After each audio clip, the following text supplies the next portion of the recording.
Alleluia, Alleluia, Alleluia, Alleluia.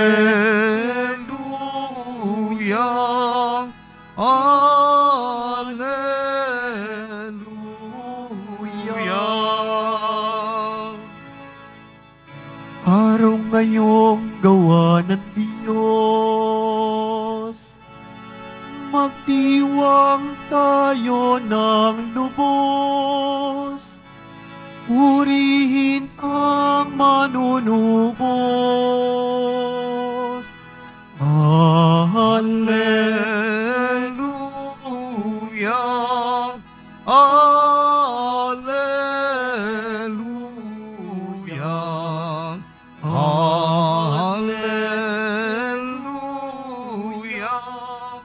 Alleluia.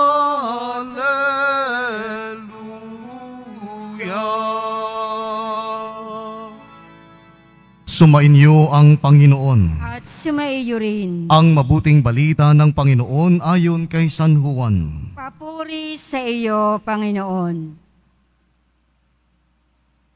Noong panahong iyon, si Maria ay nakatayong umiiyak sa labas ng libingan.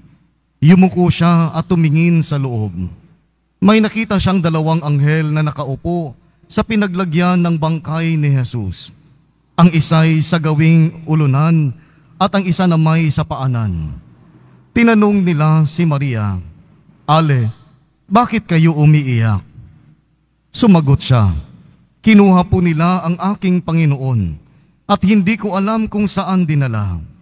Lumingon siya pagkasabi nito at nakita niya si Jesus na nakatayo roon, ngunit hindi niya nakilalang si Jesus iyon. Tinanong siya ni Jesus, "Bakit ka umiiyak? Sino ang hinahanap mo?" Akala ni Maria ay siya ang tagapag-alaga ng halamanan. Kaya't sinabi niya, "Ginoo, kung kayo po ang kumuha sa kanya, ituro ninyo sa akin kung saan ninyo dinala at kukunin ko." "Maria," ani ni Jesus. Humarap siya at kanyang sinabi, "Rabuni," ibig sabihin, Guro. "Huwag mo akong hawakan sapagkat hindi pa ako nakapupunta sa Ama," wika ni Jesus. "Sa halip, pumunta ka sa aking mga kapatid at sabihin mong aakyat ako sa aking Ama at iyong Ama, sa aking Diyos at iyong Diyos." Kaya si Maria Magdalena ay pumunta sa mga alagad at sinabi, "Nakita ko ang Panginoon," at tuloy sinabi sa kanila ang bilin ni Jesus. Mga kapatid, ang mabuting balita ng Panginoon. Pinupuri ka namin, Panginoong Heso Kristo. Magsiupo mo ng lahat. Isang mapagpalat, masayang muling pagkabuhay ni Kristo, mga kapatid. Happy Easter po sa inyong lahat. Sana talagang masaya kayong nabuhay si Jesus. Parang yung mga mukha nyo, parang hindi pa nabuhay si Jesus. No? Tayo yung tinatawag ng mga Easter people. No? Tayo'y nabubuhay at nabibigyan ng pag-asa sapagkat alam natin sa harap ng bigat ng buhay, ng problema, maging ng kamatayan, no? Ay merong ibinibigay na pag-asa ang Diyos sa atin. At yun ang muling pagkabuhay ni Jesus. Kaya huwag tayong magpadaig sa problema. Huwag tayong magpadaig sa kasalanan, lalo na sa harapan ng kamatayan. Sapagkat napagtagumpayan na ni Jesus ang kamatayan, wala na itong kapangyarihan sa atin. Kaya huwag kang maniwala sa demonyo. No, pagsabihin sa iyo, walang nagmamahal sa iyo. Hindi yan totoo. Kasi si Kristo, kahit na hindi tayo naging tapat, tulad ni Pedro, no? Pero siya hanggang katapusan nanatiling tapat sa atin. Amen? No. Kung hindi naging tapat ang Diyos sa iyo, no? Wala kang ngayon. Kung hindi naging tapat ang Diyos sa iyo, sa dami ng iyong problema at kasalanan, bakit pinadama niya pa rin sa iyo ang pag-ibig niya?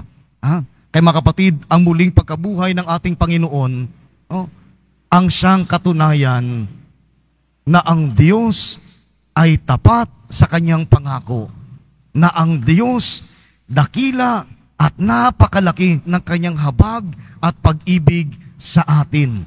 No? Imagine, the only Son was given to us. No? Isang anak na walang bahid ng kasalanan ang siyang nag-alay ng kanyang buhay para sa atin.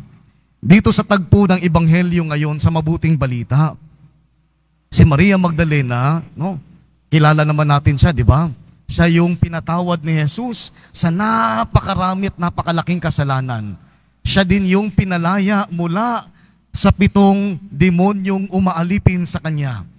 Kaya ganun na lamang ang pagmamahal na ipinapakita ni Maria Magdalena, no? O ni Maria ng Magdala kay Jesus.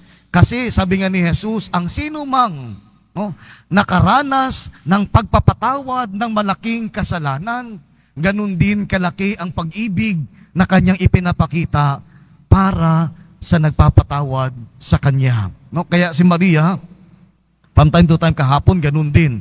Pumunta din siya doon sa libingan ni Jesus at natagpuan niya wala ng laman. Pumunta siya kay Pedro at kay San Juan na minamahal ni Jesus. Binalita, wala na ang Panginoon, nakaw. No? Kaya tumakbo yung dalawa. No? At makikita mo doon sa istorya, sa Ebanghelyo kahapon, no? Makikita mo talaga yung age gap ni San Pedro at ni San Juan the Beloved. No? Unang tumakbo si San Pedro pero naunahan ni San Juan the Beloved. Kasi thunder na po si San Pedro. No?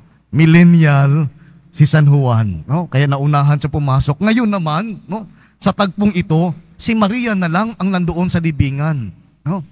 Talagang nalungkot siya sapagkat wala na doon ang katawan ng minamahal niya. No? Ang totoong nagmamahal sa kanya. No? Kaya ganun na lamang. No? At nung tiningnan niya ang pinaglibingan kay Jesus, nakita niya ang 2 anghel, no? Na nandoon at tinanong siya, bakit ka umiiyak? Why are you weeping? No? Ito din ang sinasabi sa atin ngayon ng Diyos. Bakit ka umiiyak sa harapan ng iyong problema? Bakit ka umiiyak sa asawa mong napakabigat na krus? Bakit ka umiiyak sa anak mong pasaway? Bakit ka umiiyak sa harapan ng kawalan ng pag-asa? Sasabihin mo, wala kasi, wala na ang Panginoon. No? At itong sinasabi sa atin ng Panginoon, sinasabi sa atin, tulad kay Maria Magdalena, no? Akala niya, yung nagtanong sa kanya na isang tao pa, ay hardinero. No? Yun pala ay ang Panginoon na. Pero hindi niya ito nakikilala.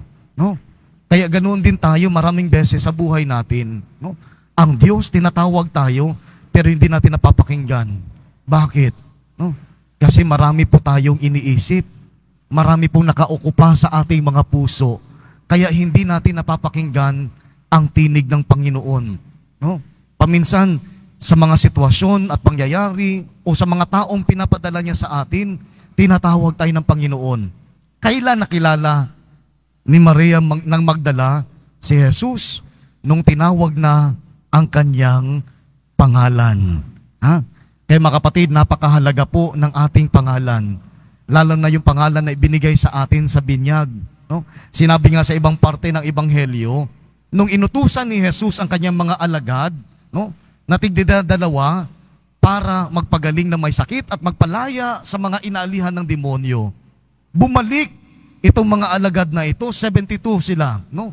Bumalik sila at tuwang-tuwa sapagkat ang mga demonyo ay nakinig sa kanila. No? Nung pinalayas ng mga alagad, no, ng mga disipulo, nakinig ang mga demonyo. No? At tuwang-tuwa sila at binalita kay Jesus. No?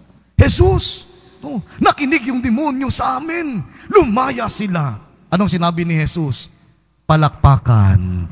Perfect. Hindi sinabi ni Jesus. Anong sinabi ni Jesus? Huwag kang matuwa sapagkat tumalima ang mga demonyo sa inyo. Matuwa ka sapagkat ang pangalan mo ay nakasulat sa aklat ng buhay sa langit. Pag tayo bininyagan, ang bawat pangalan natin ay nakasulat sa aklat ng buhay. No? Sad to say, meron pong mga bansa sa Europe, no? Dahil controlled na po ng gobyerno yung simbahan, no? At pag ikaw ay membro ng simbahang Katoliko, magbabayad ka ng tax. Alam ng gobyerno kasi, nasa kanila yung listahan ng mga bininyagan. Kaya alam nila kung sino ang sisingilin ng tax. Para hindi ka magbayad ng tax, ipapa-erase mo ang pangalan mo doon sa baptismal book. Ngayon pag namatay ka, yung nakasulat doon ay nakasulat din sa langit. No? Pagpasok mo San Pedro, no? Ang pangalan ko po ay si Juana. Titingnan ngayon, aling parokya ka? No? Nabinyagan po ako, no? Sa St. John of the Baptist, no? Ng Quiapo. Pag titingnan doon yung pangalan, no? Nasasabihin mo pa kasi alam na alam mo yung page kung saan nasulat yung pangalan mo. Nasa page 19, San Pedro. No? Nasa number 20. Pagtingin ni San Pedro, naka-cross out. No? Sabihin ni San Pedro, wala kang pangalan, naka-erase. Diyan ka lang sa gate. Punta ka doon sa impyerno, baka tanggapin ka ni Satanas. Hindi na-erase na yung pangalan mo. Kaya napakahalaga mga kapatid ng ating pangalan. Kasi yung tinatawag sa atin bilang mga anak ng Diyos. Walang ibang pangalan, walang ibang titulo. Kaya nga sinabi, no, mayroong isang kasabihan na ang pinakamagandang salita na ating pwedeng mapakinggan ay ang ating pangalan. Di ba pag may tumawag sa iyo, sa pangalan mo, no? Yung iba nakakalungkot, ayaw nila yung pangalan nila. No? Mas gusto nila yung palayaw nila, di ba? No? For example, ang pangalan niya is Cordapia. No? Mas gusto niya tawagin siyang Cordy. Wow. No? Yung iba naman, Virginia, ayaw din ng pangalan. No? Gusto lang Burge, or Virgie. No? Bakit? Nakapaganda ng mga pangalan. No? At Cordapia yan ang pangalan, no, na ipinangalan sa iyo, at yan ang pangalan bilang anak ng Diyos. Kaya huwag kang mahiya sa pangalan mo. Meron pong akong eksperyensya, no, sa parokya kung saan, isa sa mga parokya kung saan ako na-assign. No. Meron pong isang leader ng simbahan. No. Ang tawag ko sa kanya, pangalan niya lang talaga. No. Hindi ko siya tinawag na auntie, dahil hindi ko naman siya tiyahin. No. Hindi ko rin siya tinawag na tita, dahil hindi naman kami magkaano-ano, no? Tinawag ko siya sa kanyang pangalan, no? Kasi para sa akin, yun ang pinaka magandang pwedeng itawag mo sa tao, ang pangalan niya mismo. Alam nyo, nakakalungkot, pinagchismis ako ng leader na ito, na wala daw akong respeto.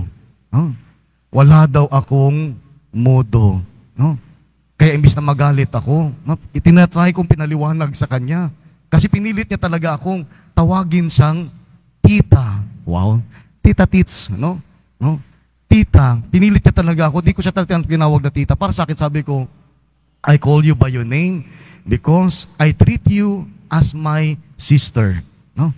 Not as superior to me. Kasi paminsan, yung title, no? Tita, uncle, no? O paminsan, sir, paminsan yan ang dahilan na hindi ka nagiging malaya na magsabi ng katotohanan sa taong iyon. No? Yan din ang problema sa mga organization, di ba? Sister, brother, no? Sa harapan, pagtalikod, marites, tulits. Hindi naman totoo talagang brother, sister. No? Yan ang mahirap. Kaya nga, tingnan mo si Maria at si San Pedro, no? Hindi na kailangan ng titulo. Pag tayo ay namatay, no? Pag tayo pumunta doon sa langit, wala na tayong titulo. Ang tatawag sa atin, yung ating pangalan. Hindi yung atitiway, attorney, engineer, doktor. Wala na ito, no? Sa harapan ng Diyos, we are equal. In front of the Lord, walang mataas, walang mababa. Lahat tayo ay pantay, no? Kaya nga sinasabi ni Jesus, no, kung makikita ninyo dito sa ebanghelyo at sa lahat ng mga sumusunod kay Jesus, no, Sinasabi ni Jesus, hindi mahalaga kung sino ang nagsasalita patungkol sa akin. Ang mahalaga, ang kanyang ibinabalita. Tingnan mo, sino ang unang nakasaksi sa muling pagkabuhay ng Panginoon? Isang babae, makasalanan pa. At sa mga Hudyo, ang mga babae ay hindi binibigyan ng halaga. No? Pag nagsasalita ang babae, hindi ito pinapakinggan. No? Kaya mapansin niyo, in the other part of the gospel, nung binilang kung ilan ang tao na nakakain sa tinapay na dumami, no? Ang binilang lang lalaki at mga bata. Hindi binilang ang mga babae. No? Because women for the Jews, even for the Muslims, are not counted. No? They're nothing. No? Pero si Kristo, binigyan niya ng halaga ang babae, isang makasalanan. Why? Dahil tayong lahat, tulad ni Maria ng Magdala, we are also nothing. Ha? Kung hindi dahil sa Panginoon, hindi tayo magiging somebody o something. Dahil sa kanyang pag-ibig at habag sa atin, kaya tayo nagiging ganito. No? Of all siguro na nandito na makasalanan, ako yung pinaka. Ha? But because of the love and mercy of God, no, He has given me the chance, no, to speak to you the truth, like Saint Peter. No, sinabi niya yung katotohanan, kahit na ang kapalit nito ay kapahamakan at kamatayan. Hindi mahalaga ito kay San Pedro, no? Dahil nakita niya ang katapatan ng Diyos, kahit na kinatuwa niya ito ng 3 beses, pero ang Diyos na natiling tapat sa kanya, minahamahal pa rin siya. No? Kaya ito din ang panawagan sa atin, mga kapatid, na sana tulad ni San Pedro at ni Maria ng Magdala, no? Sana ihatid din natin ang muling pagkabuhay ni Kristo. No? Hindi lang sa ating salita, kundi sa ating pamumuhay sa araw-araw. Paano tayo magiging mga katulad ni Kristong muling nabuhay? No? Hindi na natin babalikan yung mga kasalanan na aalipin sa atin. Kung tunay na tayong naging malaya dahil sa muling pagkabuhay ni Kristo, mamuhay tayo bilang anak ng Diyos na malaya sa kasalanan at ano pa mang pandaraya ng demonyo. At paanyaya lagi sa atin, no? Lagi nating tingnan at isipin ang mga bagay na makalangit, hindi na ang makalupa. No? Because everything in this world will pass away. Ha? Paghandaan natin yung buhay natin na darating sa langit. Yun ang lagi nating isipin. Huwag yung dito sa lupa. No? Kasi dito sa lupa, mapuprostrate ka lang. Dadami ang wrinkles mo. Magkakasakit ka sa puso. Ha? Magkakakanser ka. Pero pag mag-iisip ka ng bagay sa langit, kahit walang pera ka, magiging masaya ka. Ha? Kahit maraming problema ka, no? Magiging payapa ka. No? Sapagkat makikita mo, no, ang pag-asang ibinibigay ng Diyos sa atin tulad ni Maria Magdala. Muling nabuhay si Jesus at siya'y babalik sa takdang panahon. Sa ngalan ng Ama at ng Anak at ng Espiritu Santo. Amen.